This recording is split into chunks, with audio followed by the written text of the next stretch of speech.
apparently we're down to where we're combining all this information that we have gathered, right? So those formulas are important.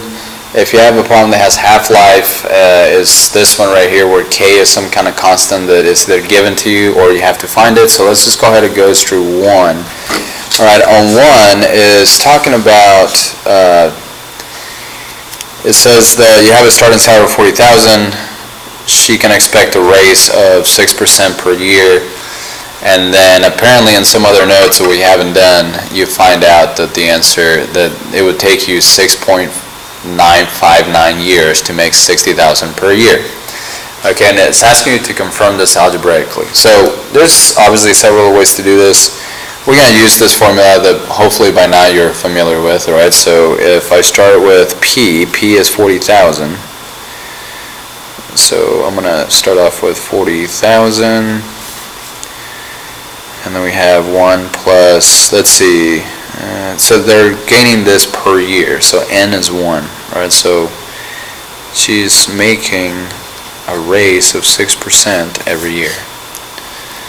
And you're trying to figure out how long. I guess if you want to do this the easiest way is you can just put this 959 up here, and then that should give you either really close to 60,000 or 60,000. Alright, so let's just plug it all in, see what happens.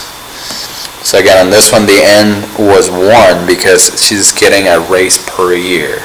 Okay? Let's see, so we have 1 plus 0.06 to the power of 6.659. Oops, I kind of wrote that wrong over here. 959. Okay, well, yeah, that's pretty close, 60,017 cents. So, yeah, I would say the math definitely checks out on that. All right, so we're just going to leave it at that. We confirmed it.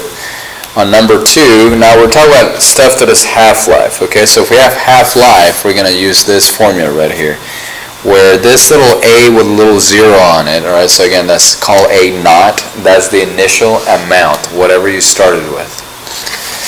Okay, so therefore we're going to use, I'm going to write it over here so you can see it maybe better.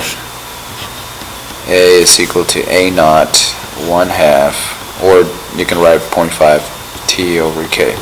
Alright, so on this one right here, it says that you started with, let's see, how long would it take for a 185 microgram sample to decay to 24 grams? Oh, hello.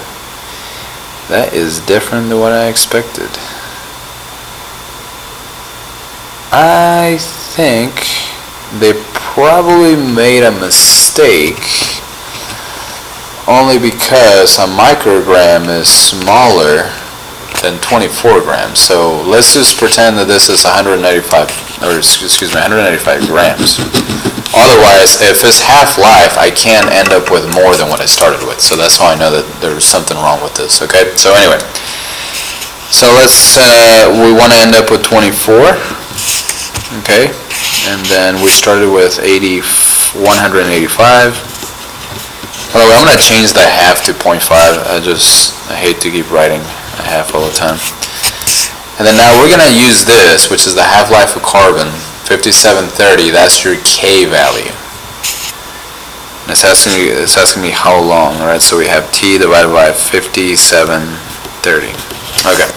So notice again one more time, as we talked about before, we have to get to T, and T happens to be a power. So before we do anything, we need to isolate that, and then we're going to use a logarithm to do the rest. So we're going to divide this by 185. Now, I checked earlier, that is not a pretty decimal. It doesn't reduce, so I'm just going to leave it like that. So let me rewrite it for you so you can hopefully follow what I'm about to do. So you have 0.5 T 5730. Alright? Now, to get to that power, I'm going to have to use a log. Alright, in this case, I'm going to use the log base 10. Turns out you can use any type of log, it doesn't matter. But anyway, so we're going to take the log of both sides. Okay, and when I use that log on the left, well, that's just some number. I don't know what it is yet, so I'm going to leave it alone. But over here, doing this log, by the properties of logarithms, that allows me to bring this from here to the front. So we have this.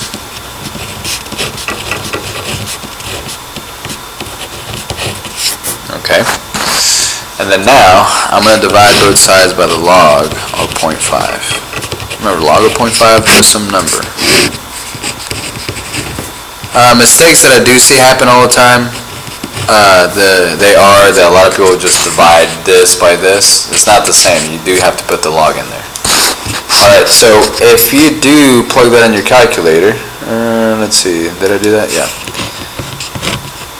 And I guess if you want to see me do that, I'll do it at least one time.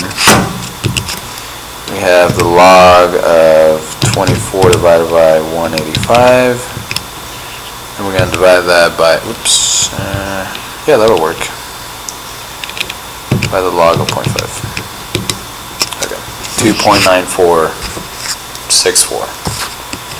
2.9464. Right, and then the last step is how do I get the t by itself? And hopefully your answer is, well, I need to multiply both sides by 5730. And if you said that, then good.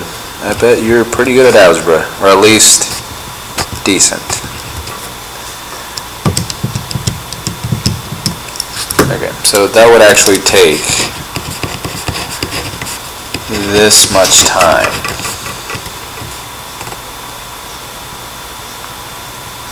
Okay, let's round to the nearest 100th year. So we're going to round this to the nearest 100th year.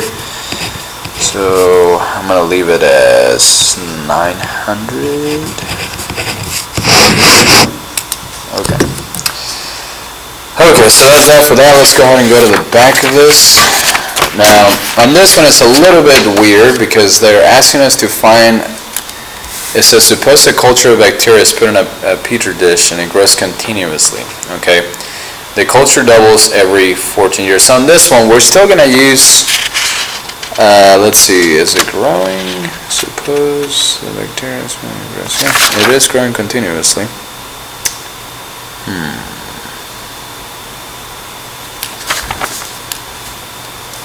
Okay, so if it's continuous growth, then we're going to use this growth or decay, and then normally it tells us if it's decay because this k is going to be some negative number. Alright, so we'll just let the math do that for us. So I'm going to write the formula over here. So we have A is equal to A naught, which is the initial amount, e to the kt. So we need to figure out, use that formula to figure out the rest. Alright, so on this one it says that the culture doubles every 4 years. Okay, so I'm going to write the work up here because we barely have any room here. So if it doubles, that means that I end up with a 2. This was originally a 1. You can pick 2 and 4. It doesn't matter. All right. My point is that this is double than this. E and K times 4. Okay. So I have 4K essentially. So this will give me 2 is equal to E 4K. And then now I need to get to that. Now, same idea. I'm going to take the log of both sides, but it'd be easier if I take the natural log of both sides because that'll cancel at the right. So I'm going to go ahead and write it over here so you can see it from now on. So we have the natural log of 2 is equal to 4k natural log of e. All right, remember that 4k was up here, right? And then I just moved it in front. All right, natural log of e cancels out. It's an inverse. So we're going to divide this by 4. Now, it may not be clear why you're doing this, right? But k is equal to 0.173. So to write a model, okay, what we would do is we would write a is equal to a naught, e to the 0.173 times t. So this is actually what you're looking for. That's the formula. We essentially just have to find k. Everything else can be variable.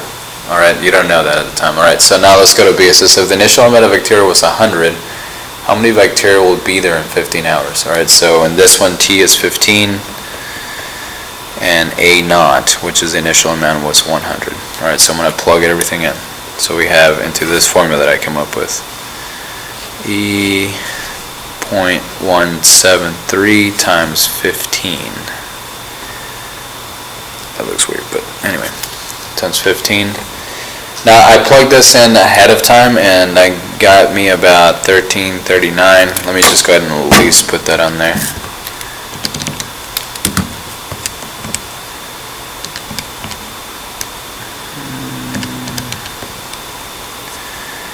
Okay, and since I'm rounding to let's see, to the nearest whole number.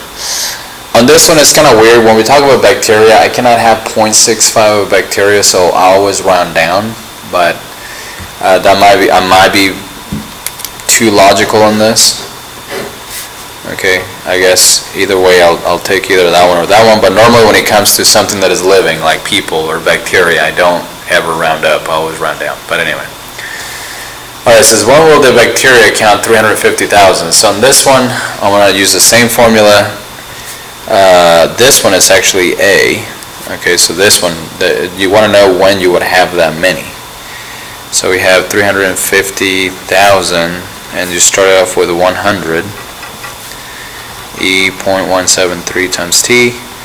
And then now, same idea, right? I'm trying to get to this right here. So I need to isolate that first by dividing by 100. That's the first step.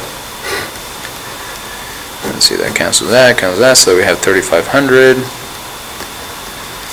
is equal to E 0.713 T. Okay. So one more time, I'm going to use the natural log. I'm going to take the natural log of both sides. And again, I could use any log really, but the nice thing about the natural log of E is that it cancels. So we have the natural log of 3,500 is equal to 0.173 T, and then the natural log of E cancels out. Gone. Alright? So now I'm going to divide both sides by 0.173 and then hope for the best. Now, to save you time, so this video doesn't take forever, I already plugged that in. And I got 47.17, and this is hours, just because that's how I started with. T was an hour, so. Anyway, so that's that for that. Now let's go on to number 4. Annual rate. Okay. On this one right here, suppose that you plan to invest, so we have P is 2,500. Annual rate, so this is R is equal to 0.075. Alright, so you might want to write that down if you need it. 5 years, that's T is equal to 5. Compounded quarterly, that means that N is equal to 4. Okay? It says, how much will you have into the account after 5 years? So we're looking for A. So I almost hate to do this one because I feel like we've done this one to death, but nonetheless, here's the formula. Right, if we're talking about compounded interest, we have to use the compound interest formula. Shocking. Alright, so now we're going to plug it all in. So we got 2,500. 1 plus 0.075 over 4 times 4 times 5. Right? Remember, that's NT, so N is 4, 5 is T, so that's 20 if you want to put it in. So if you put it all on your calculator, you get 3,624.87. So again, I'm not going to waste time on the calculator, but just plug it in exactly like you see it, like in the past few videos that I've done. Alright, now how long will it take to have $10,000 if the balance is compounded quarterly? Alright, so we still talk about compounded quarterly, so N is still 4. Everything else remains the same, except for now they want to know how long, so I'm looking for T. Alright, so I'm going to plug everything in. So we have 10,000. Alright, back into this formula. Let's see, 10,000 is equal to 2,500. 1 plus 0.075 over 4. And this one, I don't know what T is. That's what I'm looking for. Alright, now, remember, I'm going to try to isolate this. Remember, the variable that I'm looking for is up here, it's a power. Alright, so that should already give you a clue, because we've been doing these forever now. Or at least it seems like. If I divide both sides by 2,500, I get 4. Okay. And then if you want to put this, just this part without the 4t, if you put that part in your calculator, you would get 1.0875 to the power of 4t. Okay, so I do all that just to kind of simplify what you're looking at, all right? I finally have this exponent isolated. I have a 4 here. So now the only thing I can do, all right, the only thing I can do is to actually take a log of each side. And when I take a log, this 4t comes over here. We got 1.10875.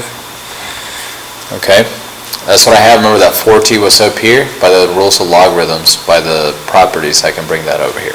Anyway, now I get to divide everything by 4 and by the log of 1.01875.